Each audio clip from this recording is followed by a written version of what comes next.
Hello and welcome to the new video. In today's video we're going to take a look at Lapras with the new fast move of Psy Wave as well as Sparkling Area. This move is usually the signature move of Primarina, but now this Pokemon here, Lapras, is going to be able to learn as well. It's the only two Pokemon that actually can learn this move. And it's good that this Pokemon actually learns it, because Sparkling Area was never really used in Primarina because Hydrocan is just the same move and better. Just generally the move and better. But as you're gonna see here, we're gonna see now the animation of it. Sparkling Area does 5 more damage than Surf would do, and of course we're going to have some spicy battles here in the beginning because we have a lot of players, running something like Luminion here, which is the case when you start into a new season. And honestly, I'm actually kind of excited for the season. The season's going to be a very interesting one because a lot of Pokemon going to be better and changed. And also, we have now the official stats for the moves, which we can go through real quick. So, what I mean with this one is, well, of course, now in the code, the moves got changed, and so we all know exactly how much energy things need, which was not always clear beforehand. For example, which is actually quite interesting, Aqua Jet only got changed so far for the energy, which I don't know if this is actually just an error from Pokemoners, or I don't know, maybe they just forgot to copy it, but here for Aqua Jet it does seem like they only changed the energy so far. Oh no, they only actually copied the energy changes, which does make sense here. For Discharge, for example, Discharge went from 45 energy to 40. Which means it is a nerf of Discharge. Discharge is now worse than before. It is a 55 damage move for 40 energy, which is quite bad. So like Pokemon that had Discharge before are now going to be a bit worse. But it depends on the context. Sometimes they are actually a little bit better. Depends on kind of which Pokemon you're going to take a look at and kind of how this kind of works. But generally speaking, I think it's more of a nerf than a buff, because it also dropped by, I think, 10 damage and it wasn't already a damaging move before. So Discharge, I don't know if it's actually a buff for some Pokemon, but generally speaking, I think it's going to make it a bit more difficult to hit Pokemon, because you have now a move that needs 40 energy that doesn't really hit hard. Not the same for Aqua Jet. Aqua Jet is going to be able to do 70 damage now, and has a 40 energy, deals 40 energy now, which is really, really good. So like there's already the difference, 15 damage compared to the Discharge, which is quite ridiculous. But Aqua Jet is quite a rare move that not a lot of Pokemon can get currently, but hopefully going to change in the new season. As we here, by the way, see from the opponent, actually a really interesting team, and sadly we're going to get kind of walled here. But very close and cool game. They're going to have here a Rock Tomb variant of Spiritomb, which I kind of want to take a look at as well against us, which is going to knock us out. But let's move on to the next opponent. Moving on also throughout the moves that got changed in terms of energy. Psyshock is 40 energy and 70 damage as expected. Rock Tomb actually goes down to 50 energy, so what PvPoke suggested or like predicted before is actually true, which is kind of interesting. So this move is definitely going to be way better now on a lot of Pokemon, and especially of course like something like a Claydol going to be way better. Dazzling Gleam, next one where we really didn't know what was happening with that one. PvPoke was correct with this one as well. It's going to go down to 55 energy from 70. So, not the 50 which I hope kind of for, but still very interesting there. I'm definitely going to take a look at some Pokemon that learn the move as well. And then we're going to move on to Air Cutter. A move that nobody talked about, because nobody really expected this move to have any chance, because it was 55 energy, I think for 45, or actually for 60 damage. They changed it down to 45 damage, but also they changed the energy to 35. Which is quite nice. So now you have a very cheap, flying type move, which nobody really take a look at before, because nobody really thought like Erica had like any play, and I didn't really take a look at it either because I didn't think it has play, but it has quite some play. An additional effect for this move now as well is that this move is going to allow you to have a 0.3 chance of boosting your own attack, which is quite strong, I would say, and definitely going to help it out quite a bit. So, which Pokemon can learn Air Cutter? We're going to have here the normal Farfetch'd, which is an interesting choice. We have Pidgeot though, which I honestly think would really benefit from this move, because you're going to have Gust plus this move. I think that's going to be a very interesting combination for Pidgeot. I think Pidgeot definitely going to appreciate the change here. We're going to have Golbat with Air Cutter, which I don't think is going to help out that much, but it is what it is. Wing Attack, because you already have like Poison Fang. You don't really need Air Cutter on this Pokemon. We have Crobat, where you also have Poison Fang. You don't really need Air Cutter there either.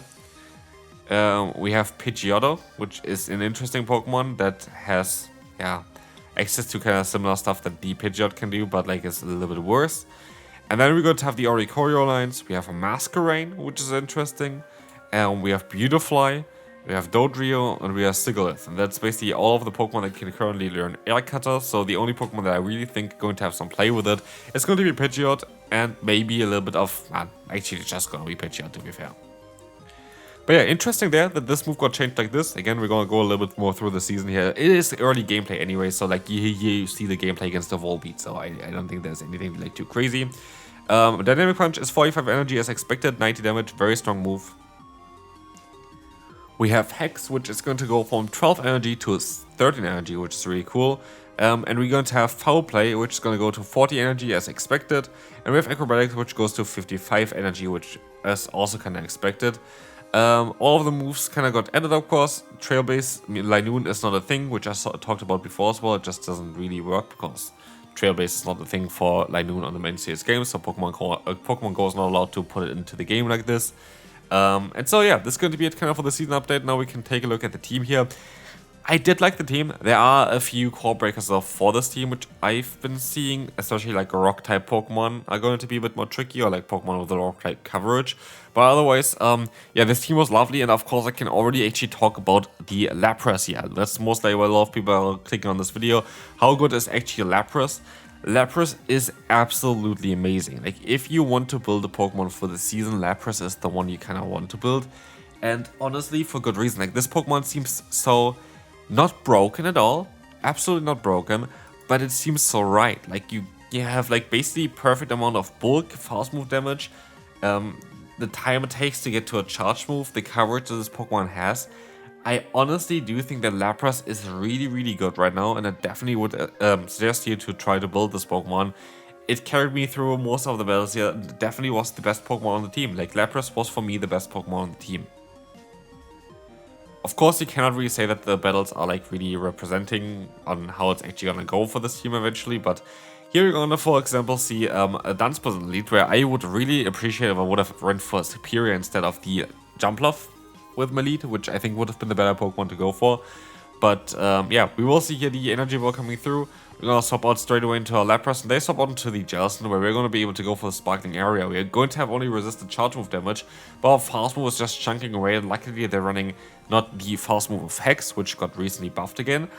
No, they went for Bubble, which is going to be resisted on us, so that's at least going to be nice for us. We're gonna go for the Sparkling Area bait here, basically. We hope that the opponent decides to maybe use a shield here, which they don't. We should have went for another one here. We would have been able to get the knockout there if I actually would have played it better. But the cool thing here is, though, I can use the opportunity to get a ton of energy on my Morpeko, and this could seal the deal because Morpeko up energy is ridiculous. Let's see what they have in the back. They're going to go into the Dunsparce, which very likely shows us that Morpeko is going to have a lot of play here, as they don't really have like something like a Charm or something like this that they would rather most likely sub in. And so we're going to be able to go for the Aura Wheel here against the opponent's Dunsparce. We're going to be able to get them really, really low with that, with the next one here, hopefully. Let's see if this is going to even be enough to knock them out. It is not, because they swapped out into the Jumpluff, which I didn't even see. We can still stay in here, and as you will see, I could have actually went for another fast move because they were not running Fairy Wind, they were running Bullet Seed for whatever reason, which doesn't make sense on Jumpluff anymore. Fairy Wind just way better. And we should be able to outspeed the opponent here, as we're going to be able to use a shield against the Dunsparce. I think Morpeko is going to be fine here, and Morpeko is going to be fine. Again, I would assume that Morpeko is going to be very, very good this season, also in the play, yeah, Show 6 picks 3 format there. I think this Pokemon has a lot of potential. Next opponent, we're going to see Swampert here. This might be a Swampert that runs the new move Sludge on it, which is an interesting choice. Again, there's actually so many Pokemon that I kind of want to take a look at here. Not today, but on this channel throughout the next week for the Open Great League. There's going to be a lot of things that are really interesting to see as well for the channel, like Sludge Swampert, for example. Ninetales got a buff. Like here, this player is definitely playing some of the buff Pokemon, which is kind of cool. Let's see if they have a triple buff team. They have a Swampert here again coming back in. I really would like to see if they're going to have another Pokemon in the back that is going to, yeah, that got a buff basically this season. Would be kind of funny to see a triple buff team against us. But yeah, we see the Sparkling Area. Actually cool animation. I like to see like those moves that, yeah, a little bit more special. Speaking of which, I hope that they finally add like Freeze Shock and the Ice Burn animation for it, because it's still a little bit silly that you have like this big event and they don't even have an animation for their attack. Kind of weird.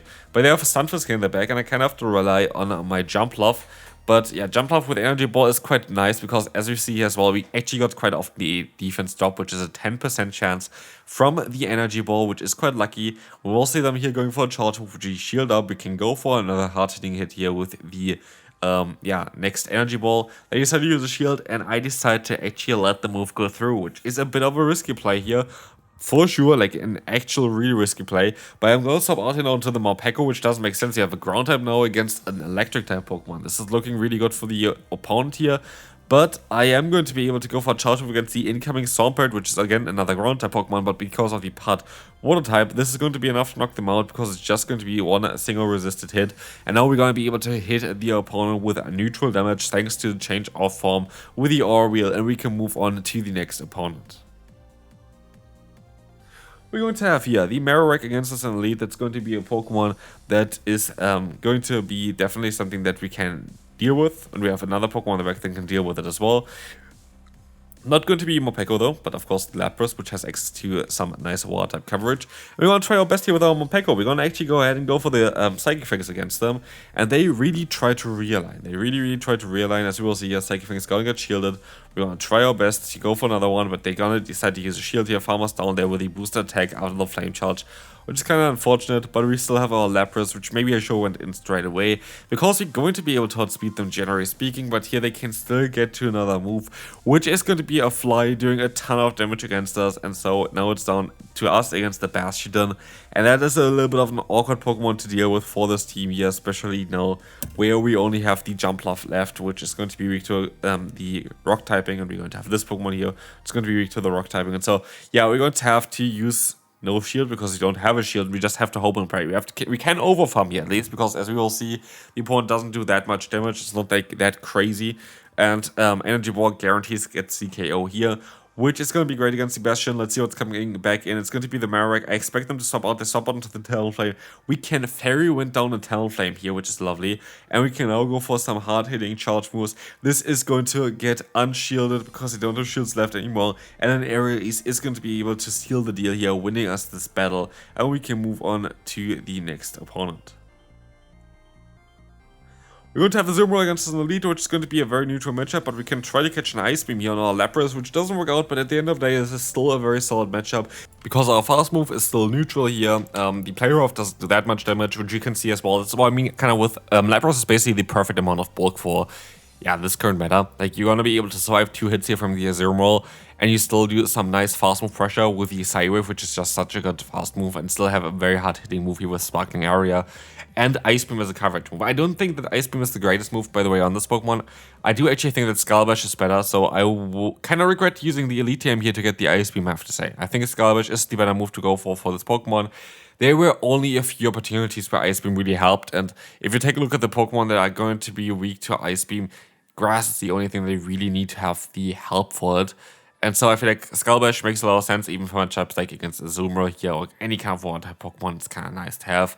Here we're going to have the Altaria. We're going to try to weaken them a little bit here with the Aerial Ace. Now we can swap onto the Morpeko, and as long as they don't have a hard wall like a Charm on the back, this game is over.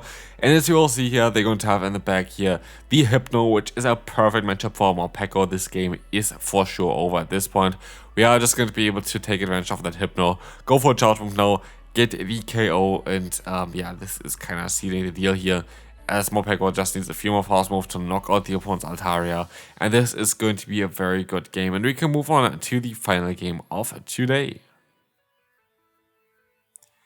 We're going to encounter Meloma. Meloma is going to be one of the Pokemon that got buffed again, with the Foul Play being a little bit cheaper, which is great.